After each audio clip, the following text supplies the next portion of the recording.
7, 6, 5, 4, 3, 2, 1. It's now time for the Keg Sports Podcast with your hosts, Josh Stevens, Tim Thompson, and Tom Schultz. Woo!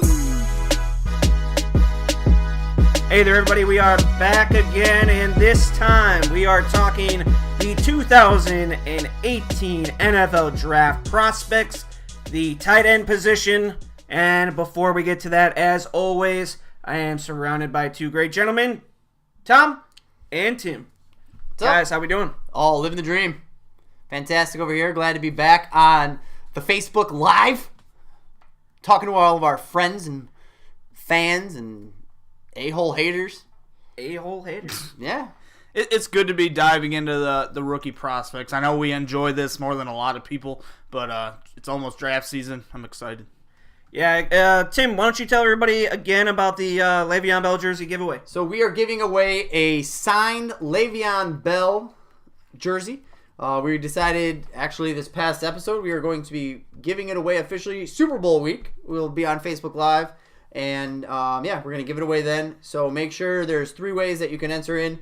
You can send us a question either about fantasy football or really anything football whatsoever. You can send it to our Facebook at Keg Sports, on Twitter at Keg Sports, or send us an email on Gmail, ponykegsports@gmail.com, and we will answer your question on air, and that will get you an entry, a max of 3 entries. And week of the Super Bowl, we will be giving it away. So stay tuned. Also, do yourselves a favor, check out our website, ponykegsports.com, for all the new content that we're coming out with. We are coming out with almost a new article per day from one of us. Tom just came out with his new big board. And he's got a mock draft. The whole website. Yeah, the whole website was haywire for at least a good. How long? I don't know. I'm pretty new at this shit, but you would have putting thought out good stuff right now. I'm pretty sure Penelope just typed a bunch of shit with their paws. I was typing with one hand and rubbing her belly with the other. That's so that weird. possibly happened. So we do have so many jokes. We do have Tom's big board. We do have the mock draft that he just did. We have some other stuff coming out. Tim wrote an article, hated it, deleted it, so I did. It's not on there. But I'm laughing. Spencer just got pulled over for no watching the video. Oh, I kind of feel bad now, but I hope he's talking to the cop and be like, "I'm watching my friends on Facebook Live." I hope he gets arrested. So we are going to go ahead and kick this off. We have the tight end position, 2018 NFL draft prospects. Again, we each had our own top 5, and I keep grabbing this pen and like it's a goddamn wand or something. We each had our top 5, and we have a consensus ranking, and we are going to start off with number 5, tight end out of Penn State, Mike Gesicki. Mike Gesicki. You guys already knew I was going to butcher these names. We know that for sure. Mike Gesicki, he's the definition of a pass-catching weapon.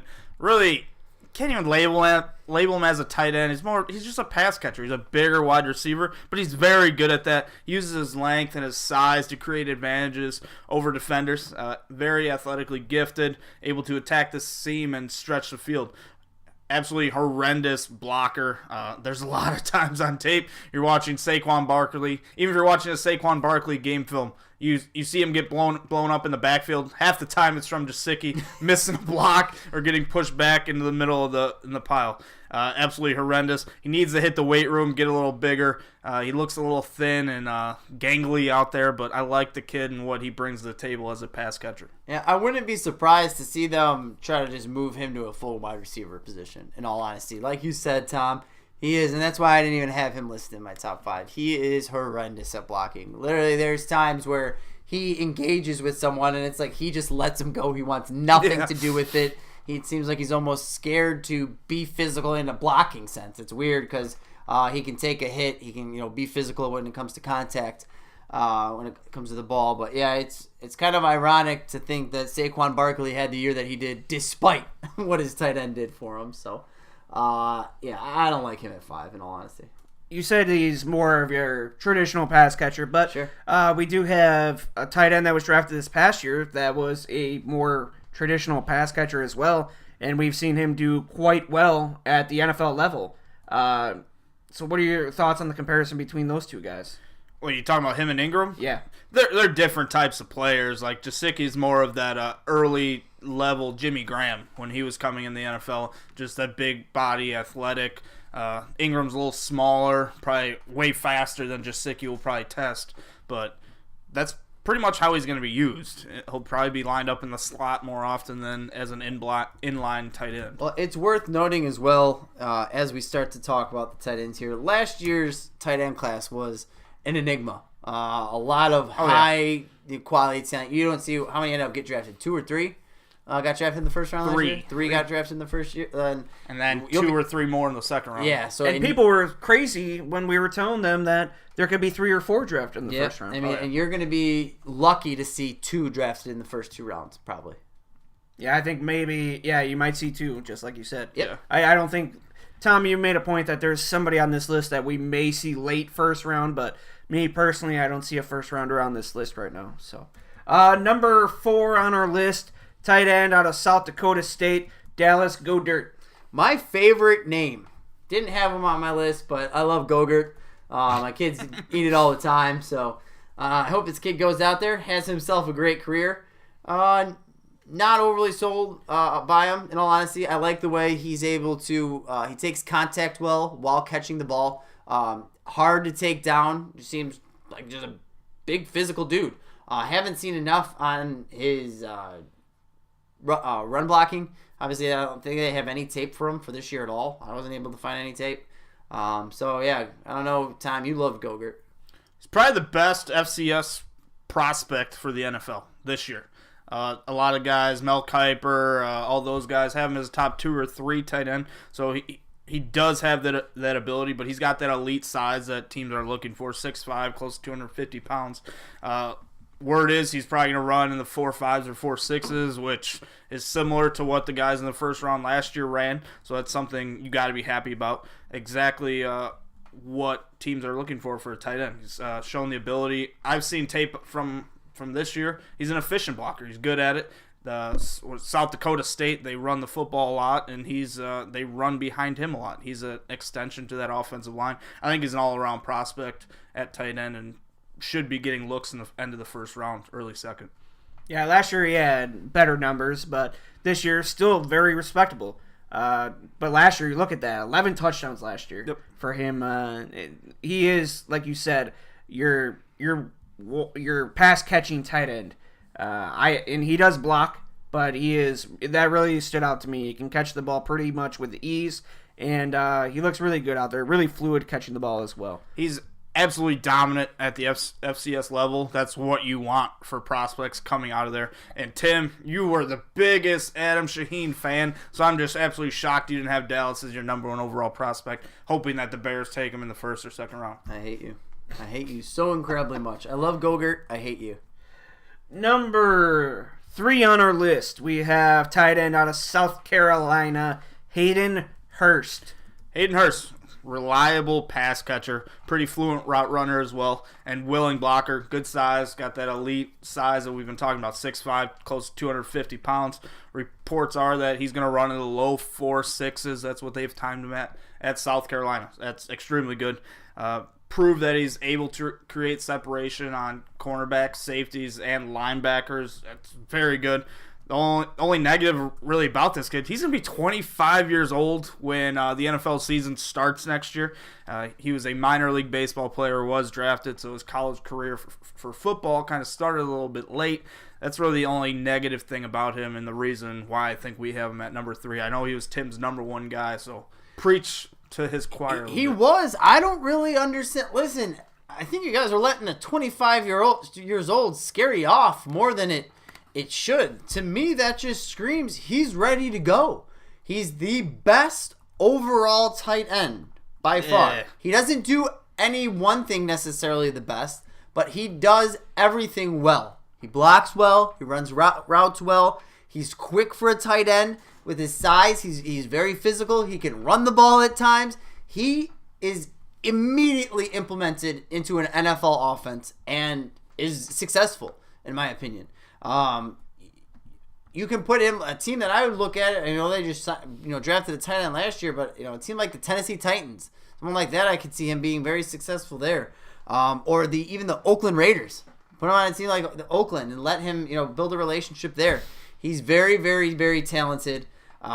Like I said, he just does a little bit of everything. So I'm a big fan. I don't understand. The 25 years old doesn't really mean much to me. I was the one that brought up the age, and I am just that would scare me off. You look at some of these other guys that came into the league a little bit older. Garrett Bowles last year. That's one of the big names. Whedon a couple years ago when the Browns drafted him as well. And you've beat up teams for drafting guys that are a little bit older. But now this past year you have kind of backpedaled a little bit. What team did I beat up? Oh, you hate Whedon. You hated that the Browns drafted him. Garrett Bowles, you kind of made fun of the Broncos. No, I didn't. Yeah, you did. You said he was a great talent, but you thought that because of his age. You thought it wasn't that smart of a move at first. I did not say that. We'll have to replay the episode for you. Please because do. I know you're getting old Please and do. your memory is going. So that's why I brought up the age factor. Now, does he have some pretty good speed? Yeah. Does he have some size? Yeah, he's 6'5", 250 pounds. And he can catch the ball. And he can block pretty well as well. So I'm very intrigued to see what he does at the Combine. But I'm also very intrigued to see what teams think of that age factor. That's where I think the big deciding factor is going to be for a lot of teams. So, next up, we have number 2 on our list. And we have Troy Fumagalli. There you go, Josh. You like that? First pretty try, good. guys. First try. Tight end out of Wisconsin. To play tight end at the University of Wisconsin, you need to be effective and efficient at blocking, and that's what Fumagalli has been for them. He's also been a consistent pass catcher for the Badgers. Probably their most consistent pass catcher. Very reliable hands. Big-time red zone threat. Something that a lot of teams look for in their tight ends with that bigger body. Able to box out defenders and play a little basketball out there. I personally don't think that Fumagalli is going to test that great.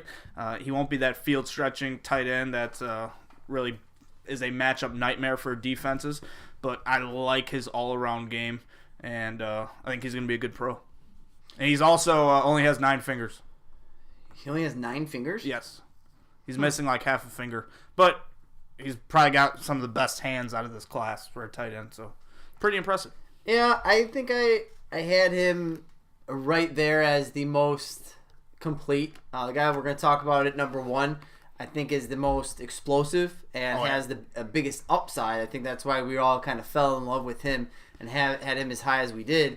But he, Fumagalli is the real deal. Another guy who I think is going to be able to go in there. I look at him for a team like the Jacksonville Jaguars. Implement him on a team like that where you're looking to have a strong running game with Fournette. He can still catch the ball with Blake Bortles. I love that. I love that he's implemented. So, Next up, number 1 on our list, we have Mr. Andrews out of Oklahoma. One of my big-time draft crushes right now. Explosive tight end. Been a complete matchup nightmare for anyone trying to cover him the last 3 years at Oklahoma. He's averaged 15.9 yards per catch in his 3 years at Oklahoma and has scored 22 touchdowns as well. Runs routes like a receiver. Has great moves, great juke moves for a guy that size. Solid run blocker. Finishes his blocks. He'll be a tight end that can play in line, a tight end that could line up in the slot. Reminds me a lot of Travis Kelce. I think their game is pretty equal. One weakness that he really has is his hands. He's had a good amount of drops this year.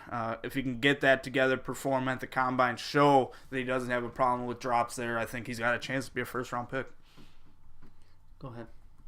I like Mark Andrews, and I like everything about Oklahoma. He may be a benefactor of a pretty good quarterback this year. So just watch maybe the way he runs routes. I know. He's a good route runner. He can catch the ball pretty well. Again, you did say he does have a handful of drops, but the quarterback play, the talent that has surrounded him this year, that may also be a factor as well with his numbers this year. Went from 489 yards last year to a little bit more than 800 this year. So it's very interesting to see where he tests. Now, if he's got a good 40, and we'll see where he goes from there. But it's gonna be tough because I don't think there's gonna be a lot of teams late in the first round because this is the guy that I think could be a first round pick, not a high first rounder. If it's anything, it'd be a late. But I don't see a lot of teams late that could possibly need a tight end that late. So I think he's definitely a second round pick guy. Yeah, I've struggled trying to find what team would want to take him, especially late like that. I don't know. I agree with Tom. He's got that Travis Kelce, potentially Gronk style where. We could see the Patriots take him. Yeah, Saints, they've needed a tight end since Jimmy Graham. Dallas needs a tight end. Pittsburgh still needs a tight end. He's just got that ability. I just don't know if a team's going to be willing to spend a first-round pick on him, in all honesty. He's going to have to test very well, which, honestly, I don't think he's going to. So we'll see. I bet he's in the same ballpark as the top 3 or 4 tight ends in last year's class was athletically at the Combine. Think so? Yep. Anybody worth mentioning that we left off our list? I know I brought up the fact of Mr. Dalton Schultz from Stanford. Not the best receiving tight end, but as a blocking tight end, man, if you need a blocking tight end, teams are going to be looking at Schultz here. So he has been a huge factor in the Stanford running game and Bryce Love being able to run through the holes that he's been able to run through. Tim, who was the UMass kid? Oh, gosh. Hold on. I'm having a brain fart. Yeah, so am I. Brenneman. Brenneman from UMass. I liked him a lot. I think he's got a chance to climb into my top 5. He was my number 5. Yeah, which he deserves to be in there. I liked him a lot. I think this group overall, it's somewhat deep, but there's not many guys that scream elite. The only guy that I could really see turning into elite tight end would obviously be Andrews. Yeah, it's not like last year. Last year was something else, like you said. It was you had tons of talent, 3 first-round tight ends taken, and then a good handful of tight ends after that are still highly touted. So it's very interesting to see where this tight end class goes, because even though those tight ends last year have played really well this year as well. You look at Evan Ingram, played really well. You look at O.J. Howard, has played really well. David Njoku, yeah, he hasn't played the greatest because he's on a shitty team, but he has still put up some decent numbers, has caught some touchdowns. He's had some good games. Yeah, some decent games, but Greg nothing. Kittle's coming to life with Jimmy G. Greg Kittle's doing something, and then the only one that we really haven't talked about is Gerald Everett. And that was the one that we thought may have had the most fantasy upside for this year. He's had an impact. He hasn't had somewhat, a fantasy impact. Yeah, not a fantasy He's had an impact on the team. So it's very interesting to see if the fact that those tight ends did so well this current year in the NFL, maybe that launches a couple of these guys into a round higher than what we have them projected and what some other people think that they should go. So it'll be very interesting to see where they go from there. I agree. Anything else, guys? That's all I got. That's all I got about tight ends. All right. Hope you guys enjoyed this episode. Again, we are Pony Keg Sports. You guys can follow us on Twitter, iTunes, everything that you can think of. Go to our website, ponykegsports.com. If you guys have any questions, email us, ponykegsports@gmail.com. Again, get in on the Le'Veon Bell signed autographed jersey that we are giving away at the end of the football season around the Super Bowl. We will do it live. And now that we're on Facebook Live, we'll make sure we have it on Facebook Live so Tim doesn't cheat and try to steal it for himself. I'm going to do that. And, so until next time, we'll see you. Peace!